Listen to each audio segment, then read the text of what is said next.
Hello everyone, welcome back to my channel. I hope आप सभी लोग बहुत अच्छे हो गए एंड बहुत अच्छे से अपने अपकमिंग एग्जाम्स की प्रिपरेशन कर रहे हो। सो आज है 23 मई एंड आज का जो मेरा पहला टास्क है वो होने वाला है आरआरबी पीओ का प्रीलिम्स का मॉक। तो ये मॉक देने के बाद पहले मैं उसको एनालिसिस करूंगी। एनालिसिस करने के बाद मैं ये ऑब्जर्व करूंगी कि मुझे कहाँ पे दिक्कत आ रही है, उसको मैं फिर वहाँ उसका 2 से 3 घंटे की फिर मैं कोई क्लास ले लूंगी यूट्यूब। जिससे क्या होगा ना, जो मेरे वीक एरियाज रहेंगे वो हाथ के हाथ कवर होते चले जाएंगे, इंप्रूव होते चले जाएंगे। उनको मैं डिले पे नहीं छोड़ूंगी, like I have done last year. Okay, एक तो ये जो माउस है ये बहुत छोटा माउस है। मेरा पुराना वाला माउस खराब हो गया था तो मैं एक नया माउस लेके आई। अब मुझे जो भी मिला मेरे पास वाली दुकान पे, तो ये छोटा माउस है, मेरे हाथ में फिट नहीं हो रहा। अभी इससे प्रैक्टिस बनेगी धीरे धीरे मॉक देने की। इससे मैं सेकंड मॉक दे रही हूँ अपना। तो मैंने ये ऑब्जर्व किया कि इससे थोड़ी सी मेरे को दिक्कत हो रही है, मेरा टाइम वेस्ट हो रहा है। तो मैं देखूंगी कोई बड़ा माउस खरीद के लाऊंगी। एंड ये मॉक मैंने दे दिया एंड मॉक देने में ही मुझे ये फील हो रहा था कि हाँ, क्वांट्स में थोड़ी सी दिक्कत है, मुझे भी थोड़ा टाइम ज़्यादा लगता है। तो मैंने फिर भी इसमें इसलिए रीजनिंग में ही ज़्यादा टाइम दिया। कुछ पजल्स भी ऐसे हैं जिन पे मुझे वर्क करना बाकी है। बहुत सारे पजल तो मैंने एक साथ बल्क में प्रैक्टिस करके अपने इम्प्रूव कर लिए हैं एंड कुछ पजल और सिटिंग के कुछ ऐसे रह गए हैं टॉपिक्स जिनमें मुझे ज़्यादा टाइम लग गया या फिर मुझे दोबारा पढ़ने पड़ रही थी उनकी लाइंस। तो उस पर भी मैं वर्क करूँगी।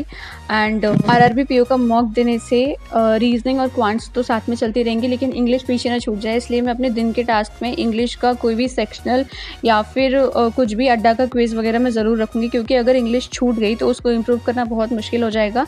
अगर आरआरबी पीओ के बाद मैंने इंग्लिश उठाई तो फिर इम्प्रूव करना मुश्किल हो जाएगा, क्योंकि वो मेंस के लेवल तक लेके जानी है, क्योंकि आईबीपीएस पीओ का प्रीलिम्स भी आ जाएगा फिर। क्योंकि और उसमें जो इंग्लिश होती है वही स्कोरिंग सेक्शन होता है, तो उसको भी मैं साथ में ही लेके चलने वाली हूँ। आगे मैं अपने दिन के टास्क में इंग्लिश को ज़रूर इंक्लूड करूँगी, ठीक है। और आप में से बहुत से लोग ये भी पूछते हैं कि मॉक एनालिसिस कैसे करना चाहिए, किस तरह से करना चाहिए। बहुत से लोग क्या करते हैं, मॉक को एनालिसिस इस तरह से करते हैं कि मॉक देने के बाद जो क्वेश्चंस रॉन्ग हुए हैं या फिर उन्होंने स्किप किए हैं उनका सॉल्यूशन किया और हो गया मॉक एनालिसिस। नहीं, ऐसे मॉक एनालिसिस नहीं करते हैं। मॉक का जो सही तरीका है एनालिसिस करने का वो ये है कि जो आपने क्वेश्चन किए हैं आप उनको भी एनालाइज करो कि आपने उसमें ज़्यादा टाइम तो नहीं लिया है ना। वो चीज़ जब आप प्रिपरेशन करोगे वो चीज़ आपको खुद पता चल जाएगी कि कौन से क्वेश्चंस में कितना टाइम देना हमें चाहिए। तो उसके हिसाब से आप उसको देखो कि आपने कितने टाइम में किया। जैसे सिलॉक्स का कोई क्वेश्चन है, उसमें 3 स्टेटमेंट है, 3 कंक्लूजन है, तो उसमें ज़्यादा से ज़्यादा आपको 30 से 40 सेकंड लगने चाहिए।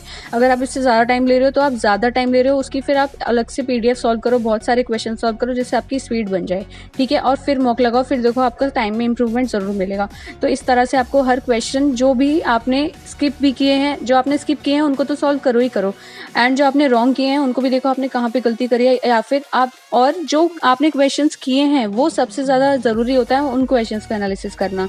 क्योंकि उन क्वेश्चंस का जब आप एनालिसिस करोगे तो आप ये देखोगे कि किस में आपको ज़्यादा टाइम लग रहा है, कौन से आपके एरियाज़ है जिन पे आपको भी वर्क करना बाकी है। क्योंकि पूरा सिलेबस जो है वो आना तो ज़रूरी है ही, आपको आना चाहिए पूरा, लेकिन उसकी स्पीड आपको कितनी आ रही है वो सबसे ज़्यादा ज़रूरी वो चीज़ हो जाती है, स्पीड एंड एक्यूरेसी। तो उस पर भी वर्क करना चाहिए। तो ये तरीका है मॉक को एनालाइज करने का, ठीक है।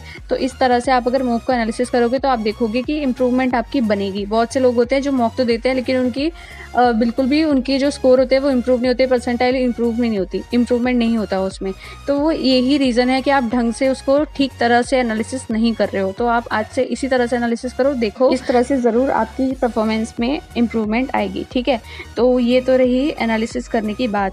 अब नेक्स्ट स्टेप क्या होगा, अब उसका आपने एनालिसिस कर लिया। अब नेक्स्ट स्टेप ये है, जो आपने क्वेश्चंस छोड़े हैं तो आपने किस वजह से छोड़े हैं उसको आप कैटेगराइज करो कि आपके पास टाइम कम था, मतलब वो क्वेश्चंस लेंदी था लेकिन आपको आता है, एक तो ये कैटेगरी हो जाएगी। दूसरी कैटेगरी ये है कि वो आपसे बन नहीं रहा था, है ना, उसमें आपका टाइम वेस्ट हो गया। तो वो जो क्वेश्चंस आपसे बन नहीं रहे हैं उसका आप टॉपिक वाइज उसकी कोई भी वीडियो या फिर मैराथन या फिर पीडीएफ से उसके क्वेश्चंस को सॉल्व कर सकते हो, जिससे क्या होगा कि आपका वो जो वीक एरिया है या फिर जो आपका वो नहीं आ रहा है क्वेश्चन वो आपका बनने लगेगा, ठीक है। तो इस तरह से ही अगले मॉक जब आप दोगे तो उसमें इस तरह से इंप्रूवमेंट आएगा। ये नहीं है कि मॉक पे मॉक देते चले जा रहे हैं लेकिन उसमें कुछ उसके लिए वर्क नहीं कर रहे हैं इंप्रूवमेंट के लिए।